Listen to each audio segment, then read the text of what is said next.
하석태입니다. 저는 2001년부터 2011년까지 경희대 경영학과에서 경영영어를 담당했습니다. 그 당시에 강의했던 자료를 바탕으로 해서 오늘날의 최근의 자료를 더해서 여러분과 의견을 나누고 있습니다. 구조조정에 관해서는 3명의 대표적인 학자가 있는데, 캐머런 이분은 구조조정을 인원의 감축의 측면에서 조기 퇴직이라든가 자연 감소라든가 조직의 재개편, 이런 측면에서 이론을 구가했습니다. 그에 비해서 토마스 크라는 분은 인원 감축 외에 비사업적 자본이라든가 비사업적 사업을 매각하는 그런 관점에서 이 이론을 제기하고 있고, 그럼 마지막 카시오라는 분은 이 앞에 두 분의 이론과 달리 업무 처리 과정이라든가 정보 시스템의 낭비를 없애는 억제 전략에서 구조조정을 추구하고 있습니다. 이 인천공항을 만드는 데 소요됐던 돈은 6조 5천억, 직접 간접으로 근무하고 있는 직원 수는 7만 명, 코로나 이전에 하루에 이용객은 23만, 그래서 6조 5천억을 들여서 직접 간접으로 혜택을 입고 있는 사람은 30만이었습니다. 그러나 4차 혁명의 꽃이라고 할 수 있는 삼성의 비메모리 반도체를 만드는데 소요된 돈은 20조인데 여기 고용될 사람들은 150명 정도입니다. 1조에 10명 이하를 고용하고 나머지 모든 작업들은 로봇이라든가 AI가 다 작업을 이루고 있습니다. 4차 혁명은 다시 말해서 대량 실업입니다. 그리고 대대적인 구조조정은 불가피하게 수반되는 것이 4차 혁명입니다. 구조조정에 관해서 말할 때 이 왼쪽 편에 있는 앨버트 던랩이라는 분을 언급할 수밖에 없습니다. 이 사람은 어떤 회사든 CEO를 맡게 되면 무조건 전체 인원의 3분의 1을 해임시킵니다. 그래서 전기톱 던랩이라는 닉네임을 갖고 있습니다. 이분이 CEO로 온다는 그 소문을 듣고 이 사람을 믿고 무조건 주가는 50% 상승하게 되고 며칠이 지나니까 300% 상승하게 됩니다. 이분이 했던 조처는 오자마자 12,000명 직원들을 해임시킵니다. 회사들을 매각하고 구매하고 이런 M&A 과정에서 경기 불황을 예상하지 못하게 돼서 97년도, 98년도에 가까운 이 회사 곤두박질을 하게 돼 20억 달러의 손실을 보게 되고, 98년 6월 15일 썬빈 이사회는 덜랩에게서 이 회사의 더 이상의 미래의 성장 가능성은 없다고 보고 해임시킵니다. 나중에 밝혀진 발언은 회계 부정을 통해서 자신의 성과를 대단히 과다하게 조작했던 혐의가 드러나서 미국 증권거래소는 이 사람에게 50만 불의 과징금을 물게 되고 미국 공직 어디에도 취업하지 못하게 되는 사태가 발생되었습니다. 앞서서 말씀드린 덜랩, 전기톱 덜랩과 대조적으로 이분은 잭 웰치, 이분의 닉네임은 여러 가지가 있습니다. 가장 유명한 닉네임은 뉴트론 잭. 뉴트론은 중성자탄이죠. 중성자탄은 건물은 남겨두고 생명들만 없애죠. 이분 CEO가 되고 나서 17,000명의 직원부터 해임시킵니다. 그리고 직원들을 세 분류로 나누어서 가장 이 회사에 도움이 되는 엘리트 20%와 중간계층 70%, 이 70%는 앞으로 20% 군에 들어갈 가능성이 높은 70%, 그다음 회사에 큰 도움이 되지 않는 10% 하위 집단으로 분류해서 10%에 대해서는 매년 정리해고를 하게 됩니다. 10년대 이 사람에 대한 평가는 대단히 가혹했지만 90년대, 2000년대에는 미국인들이 가장 존경하는 인물에 바로 이 잭 웰치 경영인이 들어갑니다. 그러면 그는 어떤 성과를 냈고 어떤 구조조정을 했는지 말씀드리겠습니다. 1981년에 제너럴 일렉트릭의 CEO가 됐을 때 시가총액은 130억 달러였는데 99년도에 이분이 바로 은퇴하기 직전에는 5,250억 달러, 무려 40배의 성장을 이루게 되죠. 종업원 수는 4,400명이었던 것이 34만에 이르게 됩니다. 이분이 취임할 때 해임시켰던 17,000명을 다시 불러들이게 됩니다. 여타의 구조조정의 CEO들하고는 다른 인간적인 면모가 있었습니다. 그렇기 때문에 미국인들이 존경했던 것입니다. 이분의 그 경영 철학을 엿볼 수 있고 종업원들에게 강조했던 사항을 소개하겠습니다. 첫 번째는 사람에게 투자하라, 이런 말이 있죠. 그래서 이분이 제일 중요했던 것은 그 회사의 집단 지성, 여러 사람과 소통하면서 거기에서 모아지는 그 지성이 그 회사의 운명을 결정한다고 보고 있습니다. 숫자에 집착하지 말고 가치와 인간에게 투자하라 하는 것이 이 사람의 첫 번째 신조입니다. 두 번째는 시장을 dominate your market or get out. 시장을 지배하라. 1등, 2등이 안 되는 기업은 팔아버렸습니다. 그럼 과거에 집착하지 말고 미래를 애착하라. Forget the past, love the future. Learn and lead. 배우고 이끌어라. 제일 싫어했던 것이 뭐냐면 관료주의. 그래서 kill, bureaucracy.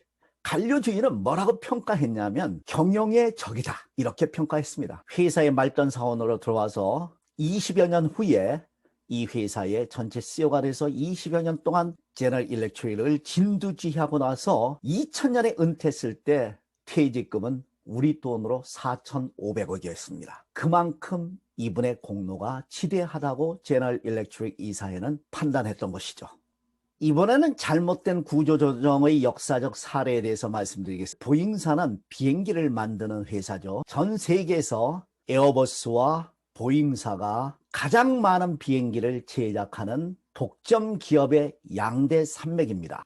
90년대 전까지 2차 세계대전이 끝나고 나서 항공산업은 대단히 많은 그런 성장을 하게 됩니다. 그렇지만 90년대 초반에 동시에 걸프전이 있고 세계 관광산업은 슬럼프에 빠지게 됩니다. 그래서 보잉사는 90년대 초반에 3만 명의 고급 엘리트 엔지니어들을 조기 퇴직시키게 됩니다. 그런데 95년도 후반에 다시 항공산업에 호황이 찾아옵니다. 3만 명을 해임시키고 나서 겨우 18개월이 지난 이후에 3만 2천 명을 새로운 직원을 뽑는데 생산에 바로 투입될 수 없죠. 사전 교육이 필요하죠. 그래서 그때 나타난 에어버스의 엄청난 도전을 받게 되고 에어버스에게 보잉사는 10% 이상 시장 점유율을 빼앗기게 됩니다. 여러분들이 2018년 12월 8일 강릉발 KTX 탈선 사고를 기억하고 있을 겁니다. 물론 인명피해는 없었지만 고속철도 탈선 사고는 대단히 국민들에게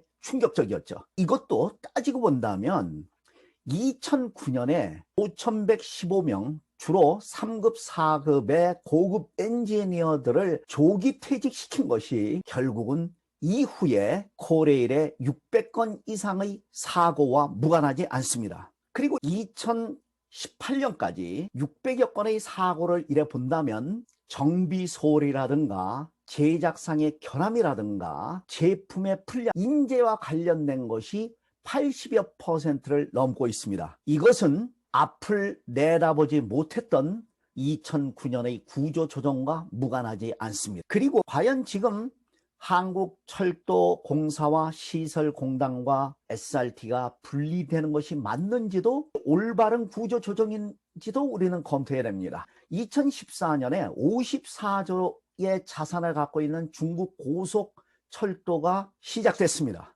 앞으로 아프리카라든가 남미라든가 중앙아시아에 고속철도 건설을 우리가 염두에 둔다면 시설공단이 갖고 있는 자산 18조, 코레일이 19조, SRT가 8조 6,900억, 이것을 합치면 47조 되는데 중국 고속철도가 2014년에 자산만 따지더라도 54조입니다. 그리고 매년 20%씩 투자를 상승시켰습니다. 지금은 중국 고속철도는 아마 80조 이상의 자산이 될 겁니다. 이들과 과연 앞으로 글로벌 경제에 있어서 타 지역의 고속철도 건설의 경쟁에 있어서 우리가 중국을 이길 수 있느냐 하는 것은 대단히 의문을 자아냅니다. 언젠가는 시설공단과 코레일과 SRT는 합쳐져야 된다고 저는 생각합니다. 한국의 구조조정의 20년 역사에서 가장 비극적이었던 것은 대우그룹 해체였습니다. 99년도 외환 위기가 봉착될 당시에 11개 계열사를 통째로 해체가 되고 어느 곳은 주인이 한 번 바뀌고 나서 정착이 됐고 어떤 곳은 두 번, 세 번 바뀌어도 정착이 되지 않았고 아직도 그 여파가 남아 있어서 대우조선은 최근에 와갖고 좋은 소식이 들리고 있죠. 풍력발전 단지 4,800억 정도의 그런 사업을 맡게 됐습니다. 그리고 GM 코리아의 전신이었던 대우 자동차의 비극은 너무나 많은 사람들이 자살을 했고, 그렇지만 최근에 작년도에 대우 자동차, 지금 GM 코리아가 30만 대를 수출했고, 그리고 10년 만에 최초로 노사와 임단협 타협이 성공적으로 이루어진 것도 한국 경제에 있어서도 대단히 희망적인 뉴스입니다. 우리가 노키아라는 핸드폰을 모두가 사용하는 그런 시대가 있었죠. 노키아가 4차 혁명에 있어서 삼성이라든가 애플에 따라갈 수 없는 그런 여러 가지 못한 그 비극으로 지금 해체 일로에 있는데 2008년에 대량 해고를 하게 됩니다.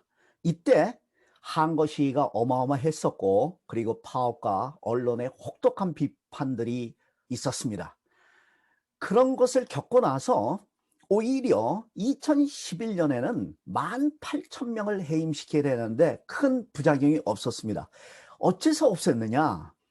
퇴직 직원들을 위해서 재취업 교육을 시켰고, 그리고 새로운 사업을 시작하는 직원들을 도와줬고, 그리고 어떤 새로운 목표를 향한 그런 직원들에게 기술 교육을 해임시키기 전에 감행했고, 해임 당시에도 여러 가지 설득을 시켜서 직원들을 납득시켰습니다. 앞으로 정치인들과 기업인들은 낮은 불평등과 낮은 실업률을 동시에 구가할 수 있는 정책에 대해서 고민해야 된다고 봅니다. 4차 혁명의 본질도 그렇고, 그리고 또 앞으로 우리가 살아가야 할 세상은 인본주의, 인간 중심적인 측면에서 구조조정에 대해서도 좀 더 깊은 고민이 있어야 된다고 생각합니다. 오직 이 세상 모두도 인간들을 위해서 존재할 때 인간 사회는 가치가 있다고 생각합니다.